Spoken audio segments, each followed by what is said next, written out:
pagtulong natin ay nasa pangalan ng Panginoon. Siya ang lumikha ng langit at lupa. Ating ipahayag ang ating mga kasalanan sa Diyos. Ang ating Diyos ay Diyos na mahabagin at mapagpatawad.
Mapalad ang tao na pinatawad na iyong kasalanan at nalimot na rin ang kanyang nagawang mga pagsalangsang. Mapalad ang taong sa harap ng Panginoon ay di na pinararatangan ng kasalanan, dahilan sa siya ay hindi nanlilinlang. Noong hindi ko pa na ipahahayag yaring kasalanan, sa buong maghapon ako'y nananangis sa matinding lumbay. Sa araw at gabi, bigat ng kamay mo ang nararamdaman, ano pa't wala nang nalalabi akong lakas sa katawan. Hamog ang kaparis na dagling na tuyo sa sikat ng araw. Ako ay lumapit sa iyong harapan at salay inamin ang aking nagawang mga pagsalangsang, di ko inilihim. Pinagpasyahan kong ang lahat ng ito sa iyo'y idaing, at aking natamo ang iyong patawad sa sala kong angkin. Mga minamahal, sinasabi sa unang Juan, Kabanatang 1, Talatang 9, kung ipinahahayag natin ang ating mga kasalanan, maaasahan nating ipatatawad sa atin ng Diyos ang mga ito, at lilinisin tayo sa lahat ng ating kasamaan, sapagkat siya'y tapat at matuwid. Salamat sa iyo, O Diyos. Pinatunayan mo ang iyong pag-ibig sa amin nang si Kristo ay namatay para sa amin noong kami mga makasalanan pa. Ngayon ay buksan mo ang aming mga labi at kami ay magpupuri sa iyo.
Isaias 43:16-18. Ganito ang sabi ng Panginoon: Huwag ninyong alalahanin ang mga dating bagay o isaalang-alang man ang mga bagay ng una. Narito ako'y gagawa ng isang bagong bagay. Ngayon iyon ay lalabas. Hindi ba ninyo malalaman iyon? Gagawa ako ng daan sa ilang at ng mga ilog sa disyerto. Pararangalan ako ng mababangis na hayop, ng mga asong gubat at ng mga abestrus.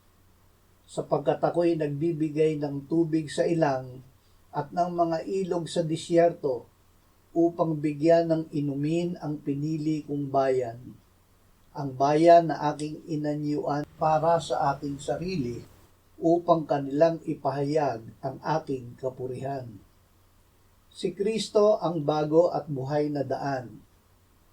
Kahit ang Huda ay labis na nagkasala, kaya't ipinadala ng Diyos na bihag sa Babilonya, sila ay kanyang pinatawad. Ngunit may higit pang kasalanan ang nagawa nila. Ipinapako nila sa krus ang Panginoong Hesukristo. Nangyari ito dahil para sa ating kapakanan, ginawa ng Diyos na may kasalanan siya na hindi nakakilala ng kasalanan upang sa Kanya tayo'y maging katuwiran ng Diyos. Siya ang bago at buhay na daan at sa pamamagitan niya ay nakalapit tayo sa Diyos. Tayo ngayon ay mga bagong nilalang. Ang mga dating bagay ay lumipas na at hindi na natin dapat alalahanin.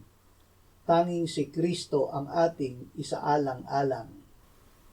Awit 126:4-6. Ang aming mga bihag, O Panginoon, ay iyong ibalik na gaya ng mga bati sa Negeb. Yaunawang nagsisipaghasik na luhaan ay mag-ani na may sigaw ng kagalakan. Siyang lumalabas na umiiyak na may dalang itatanim na mga binhi ay uuwi na may sigaw ng kagalakan na dala ang kanyang mga bigkis ng inani.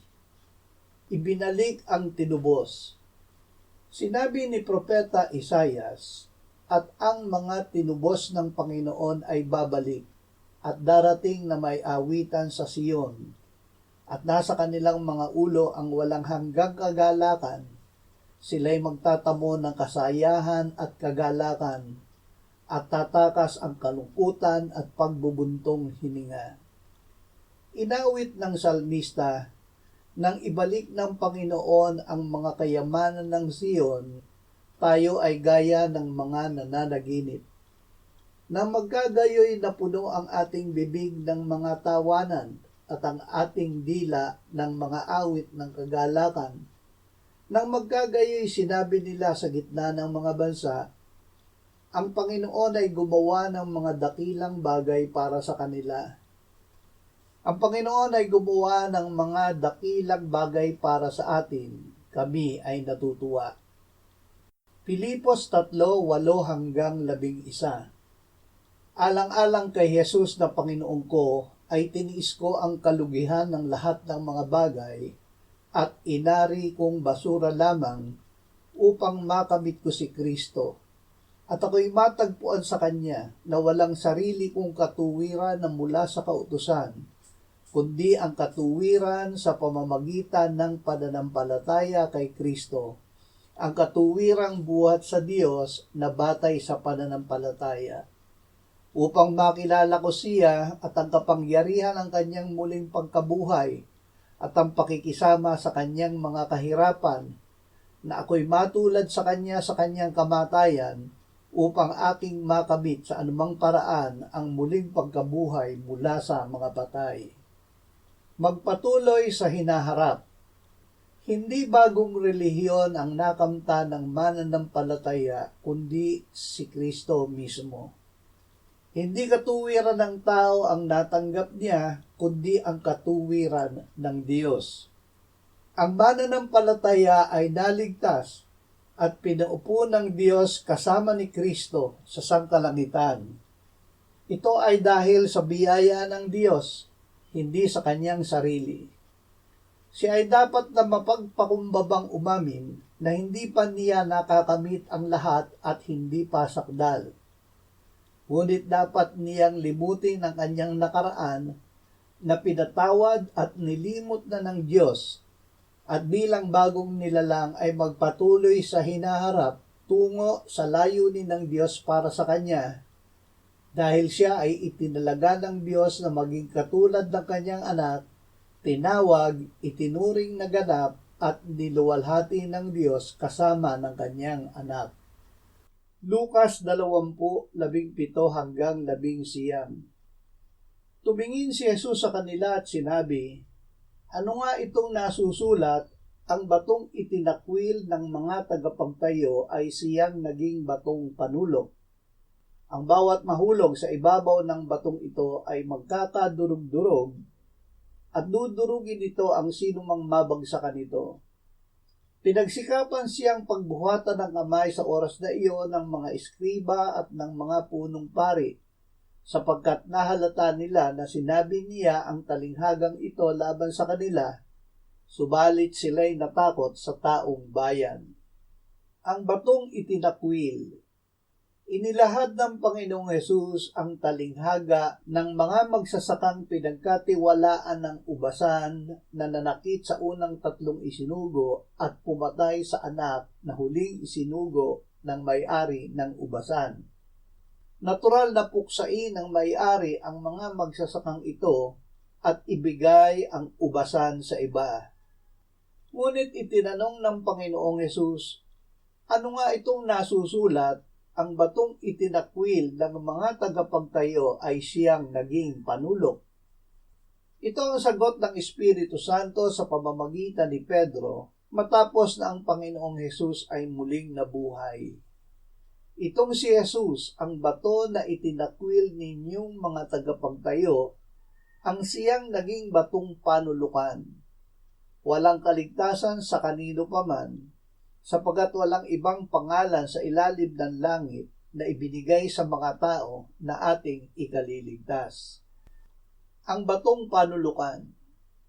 Si Pedro na puspos ng Espiritu Santo ay sumagot, "Kayong mga pinuno ng bayan at matatanda, kung kami sa araw na ito'y sinisiyasat dahil sa kabutihang ginawa sa isang taong may kapansanan, na tinatanong kung paano napagaling ang taong ito, dapat malaman ninyong lahat at ng buong sambahayan ng Israel na nakatayo ang taong ito sa inyong harapan na walang sakit sa pangalan ni Jesucristong taga Nazaret, na inyong ipinako sa krus at binuhay ng Diyos mula sa mga patay.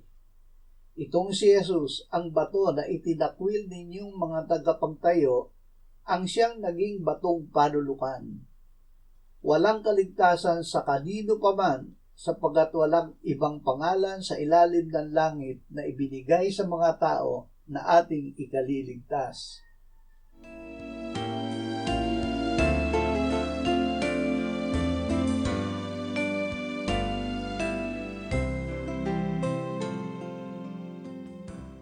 Manalangin tayo.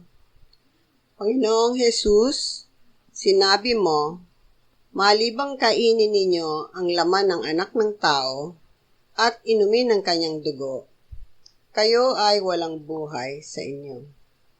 Ang sino mang kumakain ng aking laman at umiinom ng aking dugo ay may buhay na walang hanggan, at akin siyang muling bubuhayin sa huling araw.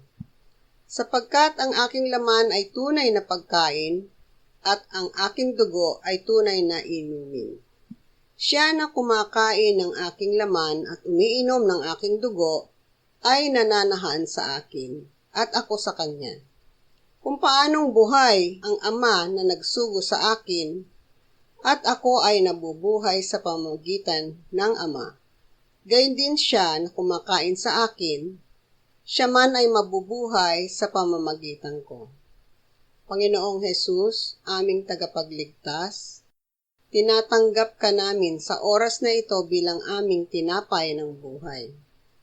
Tinatanggap namin ang iyong katawan na ipinako sa krus, namatay, inilibing, binuhay na muli at iniakyat ng Ama sa kanyang kanan sa langit bilang aming tunay na pagkain.